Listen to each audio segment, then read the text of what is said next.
दोस्तों आज मैं आपको बताऊंगा कि सापेक्ष चाल अर्थात रिलेटिव स्पीड क्या होता है। तो चलिए हम इसका पहले डेफिनेशन देख लेते हैं। तो इसका डेफिनेशन होगा दोस्तों, जब एक ऑब्जेक्ट वस्तु भी हो सकता है या व्यक्ति भी हो सकता है, ठीक है। तो जब एक ऑब्जेक्ट के रेस्पेक्ट में दूसरे ऑब्जेक्ट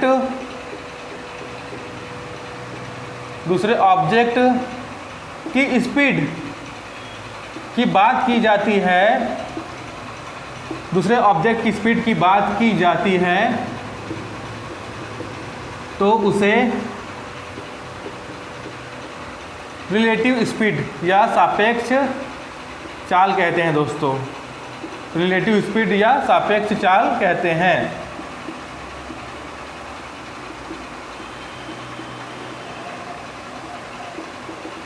चलिए मैं आपको समझाता हूँ इसको। अब मान लीजिए ये एक व्हीकल है, ठीक है। व्हीकल अर्थात वाहन है, ठीक है। और मान लीजिए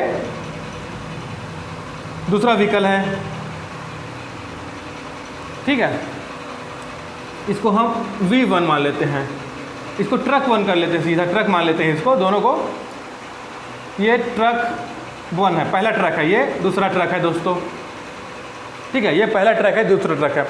अब मान लीजिए पहले ट्रक की जो स्पीड है वो है 10 किलोमीटर पर आवर अर्थात 10 किलोमीटर प्रति घंटा, और दूसरे ट्रक की जो स्पीड है इसका भी मान लीजिए है 10 किलोमीटर पर आवर, ठीक है। मान लीजिए इसमें कोई व्यक्ति बैठा है, इसमें मान लीजिए एक व्यक्ति बैठा है।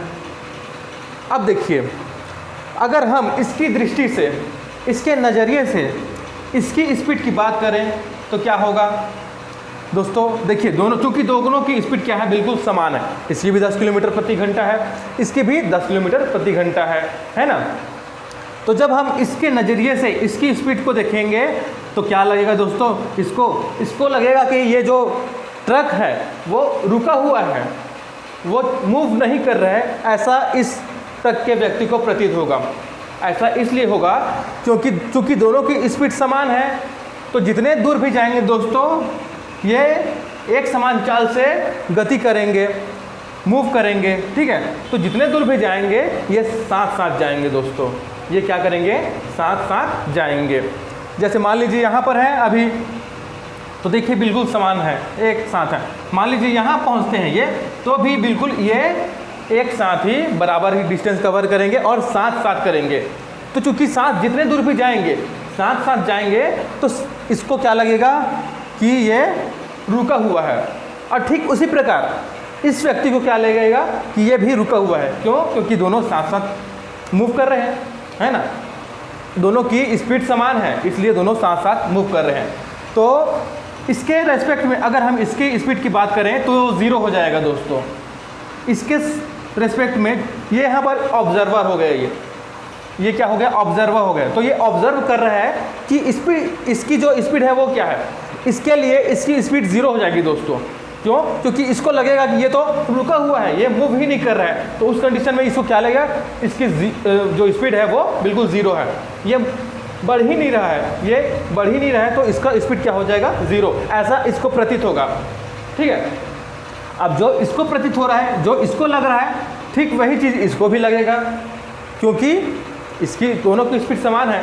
तो जब मूव करेंगे दोनों साथ साथ मूव करेंगे, जितने दूर भी जाएंगे दोनों साथ साथ जाएंगे, तो इसको भी लगेगा कि ये जो ट्रक है वो खड़ा हुआ है।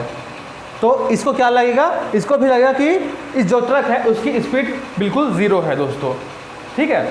तो ये एक कंडीशन बनता है दोस्तों, जब स्पीड समान हो तो रिलेटिव स्पीड क्या हो जाता है, रिलेटिव स्पीड 0 हो जाता है, ठीक है। जब स्पीड समान हो और समान डिस्टेंस कवर करें तो रिलेटिव स्पीड क्या हो जाता है दोस्तों, 0 हो जाता है, ठीक है।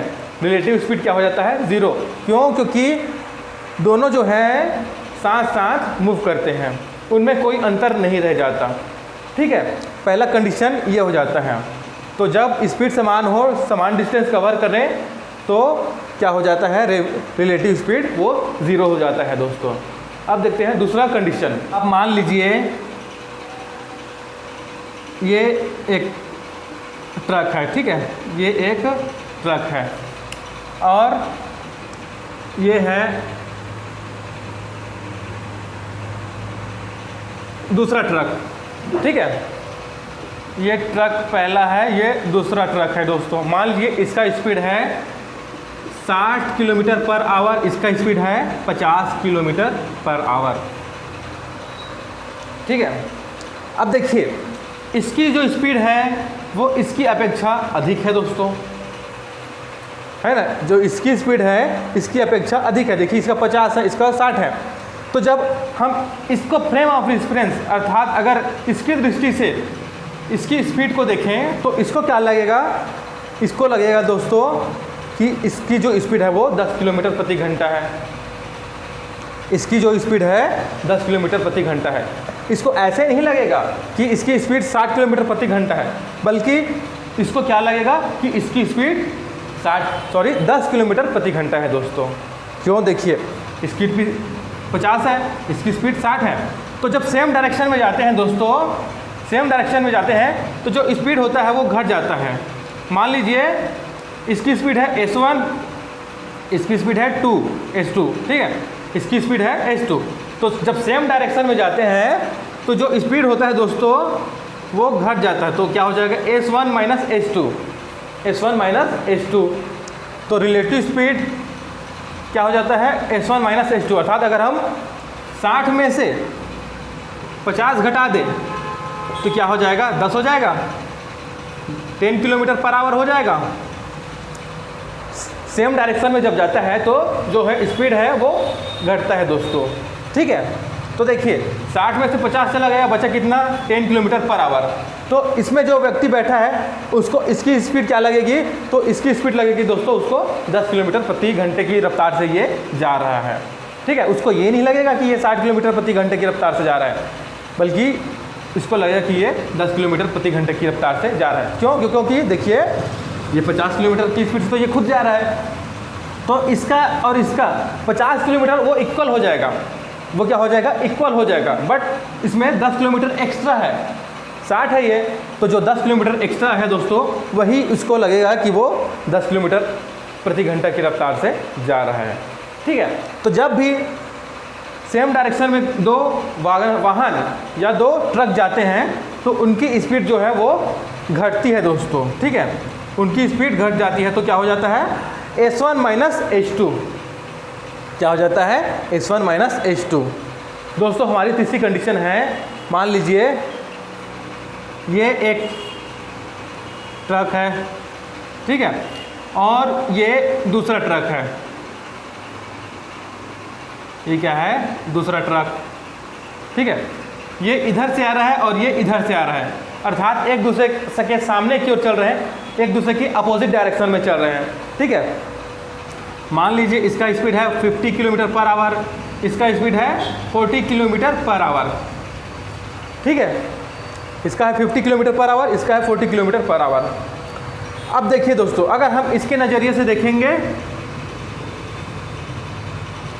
इसकी गति को तो क्या होगी, तो दोस्तों देखिए जब एक दूसरे को ये क्रॉस करेंगे तो इसको ऐसे लगेगा कि इसकी स्पीड बहुत ज़्यादा है, इसको क्या लगेगा, इसकी स्पीड बहुत ज़्यादा है। ऐसा क्यों लगेगा, तो जब ये इसको क्रॉस करेगा दोस्तों तो इसकी जो स्पीड है वो इसकी स्पीड से जुड़ जाएगी, इसकी जो स्पीड है इसकी स्पीड से जुड़ जाएगी दोस्तों। तो देखिए इसका 50 किलोमीटर पर आ रहा है, इसका 40 किलोमीटर पर आ रहा है, तो 50 plus 40 is equal to 90 kilometre per hour, है ना। तो इसको ऐसे लगेगा कि इसकी स्पीड है 90 किलोमीटर पर आवर।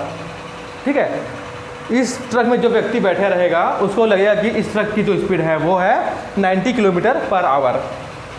कहने का तात्पर्य है दोस्तों, जब दो ट्रक अपोजिट डायरेक्शन से आते हैं तो क्या होता है, स्पीड जो है वो जुड़ जाती है, रिलेटिव स्पीड क्या हो जाती है, वो जुड़ जाती है। अगर इसका हम मान लें S1, इसका S2, तो रिलेटिव स्पीड क्या हो जाएगा, s1 प्लस s2।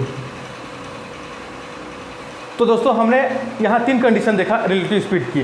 पहला, जब डिस्टेंस इक्वल हो और स्पीड इक्वल हो तो क्या होता है, रिलेटिव स्पीड वो 0 होता है, ठीक है। दूसरे कंडीशन हमने देखा, तो जब सेम डायरेक्शन में जाते हैं तो स्पीड में हमको क्या होता है, अंतर मिलता है, स्पीड को हम घटाते हैं दोस्तों, है ना। और थर्ड कंडीशन हमने देखा, जब अपोजिट डायरेक्शन से आते हैं, तो जब अपोजिट डायरेक्शन से आते हैं उस कंडीशन में हम स्पीड को जोड़ते हैं। तो इस तरीके से 3 कंडीशन हमको मिले रिलेटिव स्पीड के दोस्तों।